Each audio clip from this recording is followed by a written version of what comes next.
మన శరీరంలో సమస్త అవయవాలతో పాటు అవయవాలు నడిపించేది ఇంద్రియాలండి. ఆ ఇంద్రియాలని పంచ జ్ఞానేంద్రియాలు, పంచ కర్మేంద్రియాలు అంటారండి. ఆ జ్ఞానేంద్రియాల్లో నయనం ప్రధానమండి.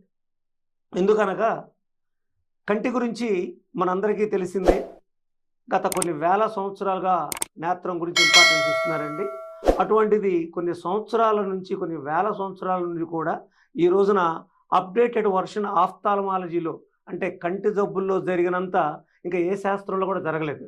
లేటెస్ట్ టెక్నాలజీ చాలా అప్డేట్ అయిందండి. ముఖ్యంగా భగవంతుడు ఈ ప్రకృతిని చూడటానికి మనిషికి 2 కళ్ళు ఇచ్చాడండి. ఆ 2 కళ్ళు ముఖ్యం ఏంటంటే, ఒకటి కంటికి దృష్టిని చూడటమే కాకుండా, కంట్లో వచ్చే అనారోగ్యం కాకుండా, శరీరంలో వచ్చే అన్ని రకాల జబ్బుల్ని ఆల్మోస్ట్ 90% వ్యాధులను కూడా కంటిలో నుంచి చూస్తామండి. అందుకనే పాత రోజుల్లో ఫ్యామిలీ ఫిజిషియన్స్ ఉండేవారండి.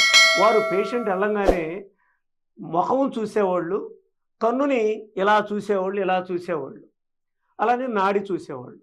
సో కంటికి కంటి జబ్బులే కాకుండా శరీరంలో జరిగే వివిధ మార్పులు, ఈ రోజున మధుమేహం అంటే డయాబెటిస్ మెలిటస్, రక్తపోటు, hyper tension, tuberculosis, eels disease, అలా వివిధ వ్యాధులు కూడా కన్నును పరీక్ష చేసి కంటి ద్వారా డయాగ్నోస్ చేయవచ్చు.